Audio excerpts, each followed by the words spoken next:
Hi, in this video we're going to learn how to solve logarithmic equations.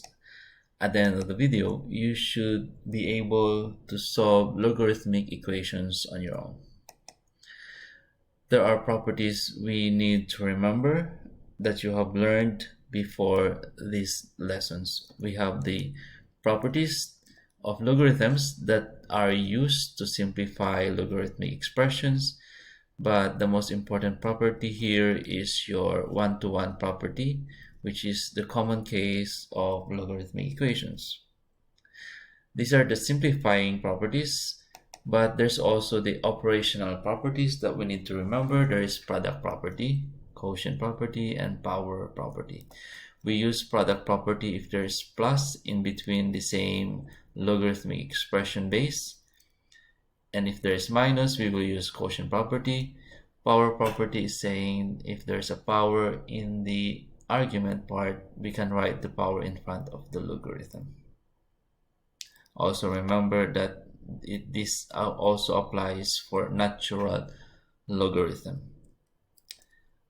Now, how do you solve logarithmic equations?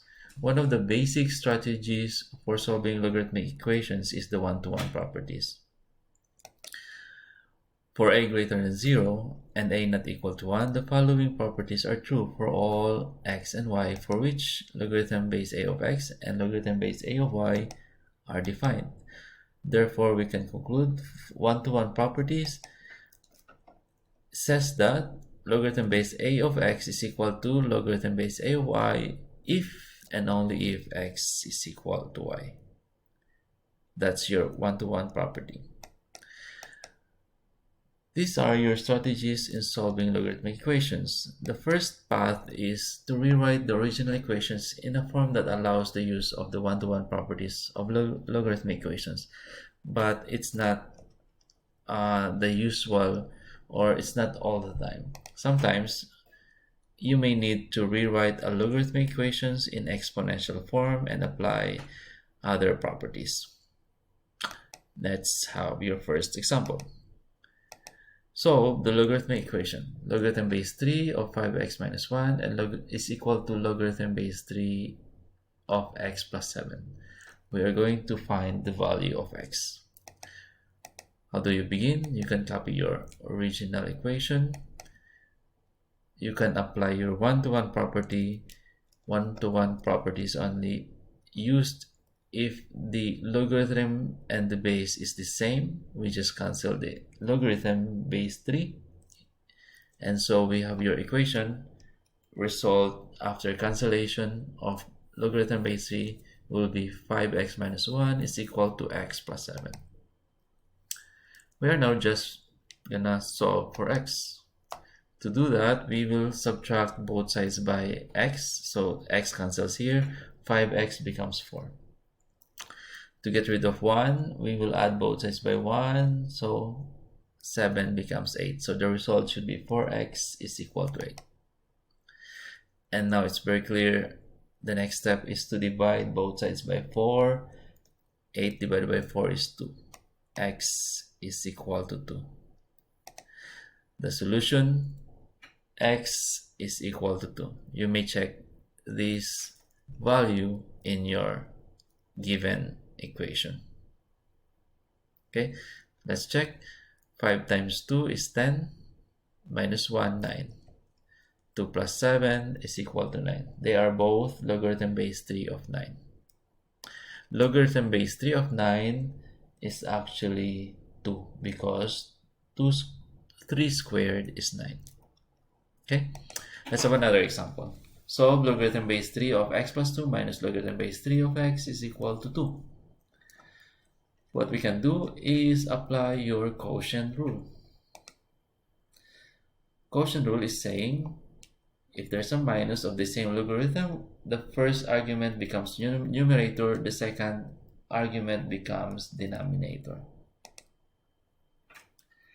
Now, we cannot apply one-to-one property here because the other side does not have logarithm. What we can do is the other strategy, which is to write this in exponential form. Base is 3, 2 is exponent, equals to the argument. So you have 3 squared is equal to the argument x plus 2 over x. And then you just solve for x. You can start here by squaring 3, you have 9. Multiply both sides by x. If you multiply this side by x, x cancels.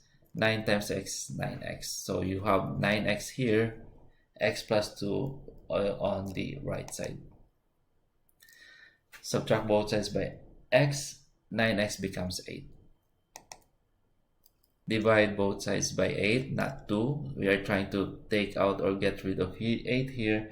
So we divide both sides by 8. So 2 over 8 is actually 1/4. That's your value of x. Okay. Let's have the last example. So logarithm base 2 of 3x minus 1 plus logarithm base 2 of 2 equals to logarithm base 2 of 4 plus logarithm base 2 of x plus 3. We're going to find out the value of x. As you can see, there's a plus and the same logarithm. What we can do is apply your product property. The product property is actually multiplying your two arguments and write them as one logarithm. So the first side becomes 3x minus 1 times 2 with a logarithm base 2.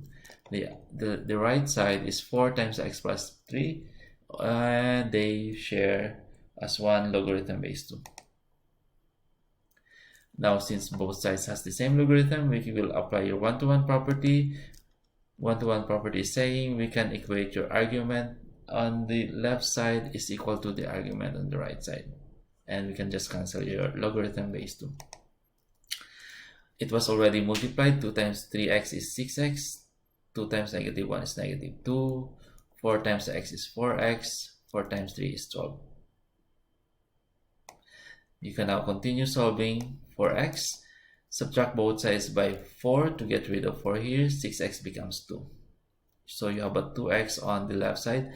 To get rid of 2 here, we will add both sides by 2. So 2 cancels here. 12 plus 2 is 14. So you have 2x is equal to 14.